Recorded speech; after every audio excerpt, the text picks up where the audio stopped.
Hello lovelies, welcome to my channel. It's Hila here, Saturday Night Stitch, and thank you so much for tuning in. Today we're doing a belated browse through of the Burda 11 2024 issue. We've just had the first frost in England, just now in the north of England, and so I don't have a lot of flowers, but I do have these store-bought flowers that I always try and make sure that the house has got some freshly cut flowers, and we get these from our budget supermarket called Aldi, but they do these really great flower stacks at great prices. These ones are nearly 3 weeks old now, but they're still very beautiful, very vibrant. There's some chrysanthemums. So wherever you are in the world, I'm sending you these beautiful chrysanthemums. So let's get into this. So I thought that this was quite an interesting issue in the sense that it actually had a lot of really lovely separates. And it featured a nice retro model coat, which I thought was quite lovely. So first off, we do have a nice shirtwaisted dress that does have some interesting bow detail over here, and as you can see, it's got an elasticated waist, though it's been worn with a belt here. I like the elasticated cuffs, and I do think that this is a lovely simple style dress, and I like how they've styled it with the boots on here. Now, I'm not a big fan of these particular types of tops because when I've made them, the ruching stuff, it really doesn't work on me. And this has got double ruching on one side and loads of ruching up the top. And I think this suits a particular type of person. Unfortunately, it isn't me. And then we move on to a quilted coat, which is eminently practical if you can get your hands on the technical quilted fabric that they use on here. I do think that you could use the same silhouette to make a dress if you wanted to, but that's pretty awesome. And then here we've got some more playing around with some ruching, this sort of loose, relaxed fit that tends to go quite well with velvety, rich, sumptuous fabrics. And you also have that similar ruching over on the shoulder. You can't really see the detail that much because of the stripy fabric that they have used, but I can imagine that this would be quite popular.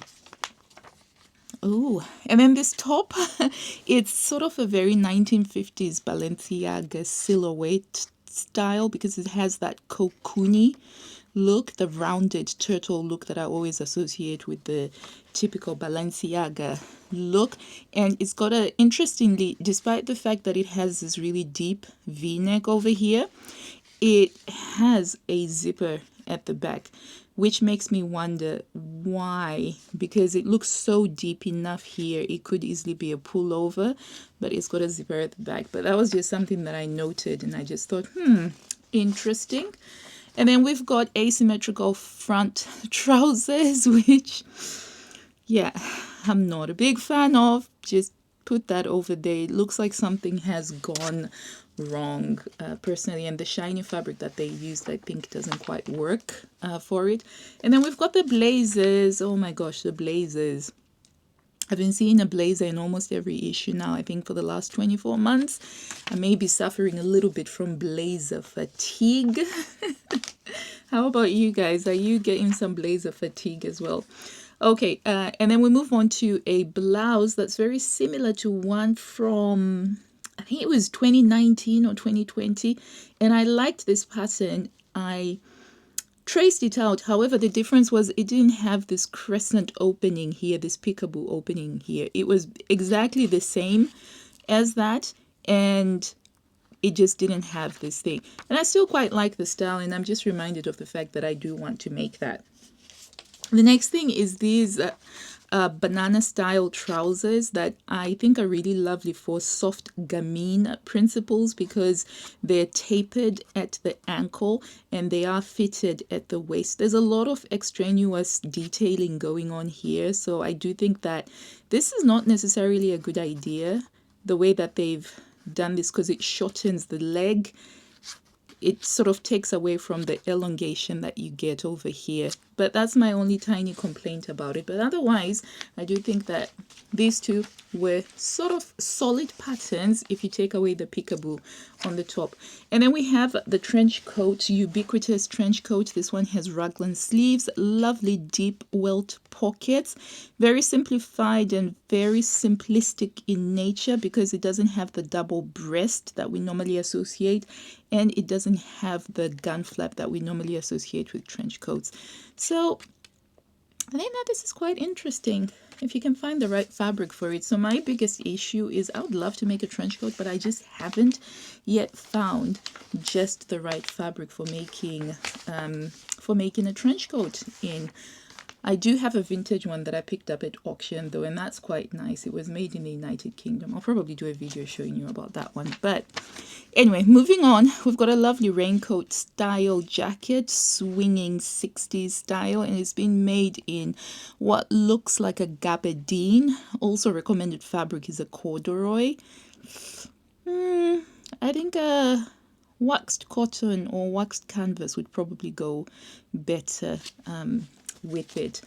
And they're saying that this is straight from the runway, so these are supposed to be the runway looks, interestingly enough. And then we have a pencil skirt with the kick pleat at the front rather than at the back, some yoke detailing here, and a center front seam.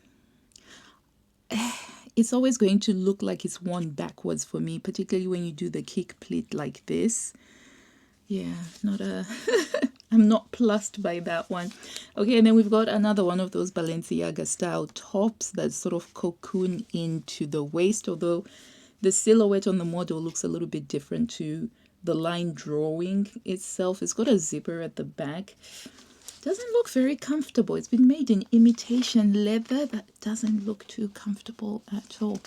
Okay, so this dress, I really quite liked this dress because it's midi length, which I think is very suitable for winter. It does have an elasticated waist, and it's got a very neat turtle neckline with a covered button placket. Now, I think covered button plackets are really quite nice because they give an elevated look. They have used contrasting fabrics here, different fabrics to create interest along the sleeve, but I think you could still get away with just using the same color fabric. Not a big fan of the fabric that they've used. They seem to have used some sort of a polyester, and I think it's just a little bit too drapey. I would personally go for a crepe. A nice, decent crepe would be absolutely gorgeous in this. Make it in a navy. This would be beautiful in a navy. So I really liked this dress. It was definitely one of those that was up there for me. And then we have the easy pattern, and it is the hooded jumper, which I've made before because this same pattern appeared, I think, about 8 years ago. And then it's the Burda sweatshirt pants, which used to be a staple in the January issues. And this dress here, let's just skip on over. This caught my eye at first during the previews, but upon further perusal, I decided that it wouldn't make my consideration list. So if we look at it, it's got a lot of princess seams, which I hadn't picked up on during the first look. Princess seam lines like this, I find that for me it works better when there's a waistline. I need that waist emphasis. I like the pockets. I'm not a big fan of the sweater style cuffs that they've put on here. So this look where you've got the holes on the cuffs where you put your fingers through, that comes from the athletic world where you're needing to be practical in cold weather where you're running, and your hands, you need to keep them as warm as possible without actually impeding them. And so the cuffs are designed with these holes in them. And so I don't quite associate it with the sleek look of this sheath dress. And then they've used some sheer fabric for the sleeves. The execution of it for me, personally, maybe it's because we're in winter, I don't know. I see sheer fabrics and I think that's cold. That might be why I didn't quite appreciate the execution. I love the color though. I really do love the navy of this. But, you know, it's a try. It's something. And then we have the yellow coat, a striking coat that puts the power of the sun in everyday life because it's in yellow, which you could easily make in mustard. So it's a really big, oversized coat, which fits in with the current fashion trend of all of these oversized items. The collar is a little bit different to anything I have seen before. It looks to be a one piece on there, because normally when you have that notching on there, it's because you've got the two pieces that are sewed up together, but this is all just one piece. So very big, very much a statement. What I do like about it, I mean, I won't make it because I've got several coats that I'm making right now, but I do love that if I had a coat like this, I could literally just be wearing my pajamas, grab this, pop it over myself, and then I would look semi-decent going to the shops, which I think is pretty awesome. It's like a house coat kind of coat, you get what I mean. And then we've got some Christmas preparation items, and I don't know about you guys, but Christmas feels like it has just come along so quickly this year. And we have that top again that has all the ruching, but this time a lot of the ruching is disguised by using a print fabric, and it's a really lovely crane print fabric. Now this jacket caught my eye in the previews because I love the asymmetrical detail that it has over there, and it does have some waist emphasis in the form of the belt that you can make to cinch it at the waist. Love the fabric that they've made it in. It looks very warm. It looks very practical. It's got the pockets for where your hands can hang out in. And yeah, I just thought that that was quite a good one. Another quite cute top that I thought would be so suitable to anybody who's got like, you know, a lovely bust line is this wrap style top, which I absolutely love. And I used to make loads of these, but I couldn't wear them as well because I'm not quite as endowed as would suit this style. Like, I just love how gorgeous that looks. And it was one of those heartbreaking things, having to realize that this style doesn't necessarily work on me, but hey ho, other things work on me as well. But yeah, I think that this is quite gorgeous, and you can easily lengthen this in to a dress. That would be fabulous. And then we also have, so this is my preferred version of the swing style jacket. So we first saw this in the yellow at the beginning. I wasn't plussed. I was, you know, I was just like, yeah. But I love it in the denim. I love it in the navy denim, and with the navy stitching that just gives it this lovely, clean, minimalist look. And I thought that it was absolutely gorgeous. Not a big fan of the fancy tie knots that they've added to the pockets there. I would take those off. But I could see this being useful actually in spring. Like, I think that this would be a great spring jacket, personally. So I have marked it as something to make for spring. And they've put in something for the little doggies. That might be useful. We have a wood burning fire, so I thought that that could be a useful thing. I don't think I'm going to make it though, because I just get my kids to use the reusable, you know, those life bags from the supermarket. They just do that. Because sometimes with sewing, you know, yes, the idea might be that the aspiration is to sew this item, but if there is a more convenient way of doing it, sometimes it's not that necessary. Okay, and then we've got the burst of Burda, which is basically the repeating of the pattern. So I'm just going to skip through these ones because it does get quite tiresome, because these I've done these very recently, and on this particular section here there wasn't anything that I was reminded of that I wanted to make. However, this one here is from January 2019, and I know because I made this. I made it, and it was the last time that I ever tried making anything that has cowl necks, and I'll try and put a picture on here to show you why this just didn't work on me. I have an athletic build. I have very broad shoulders, and it just, you can see my angularity fighting with the fluidness of the curves. It's just, yeah. And I'd made it in a really lovely teal, lightweight jersey, and the color teal itself was a really lovely color for me. It was before I got my colors done, but I really liked the color.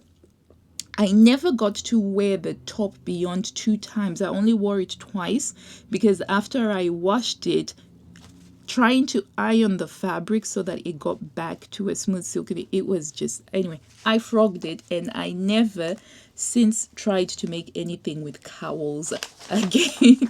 So that was the only funny thing that came for me out of the repeat section. So this is what we have, lovelies. I do apologize for the late browse through. Things have just been hurtling along at a clipping pace over here in my household, which I hope to talk a bit more about once things settle down. There has been some sewing. I'm looking forward to doing some videos about things that I have made. But until next time, do let me know, are you making anything from this issue?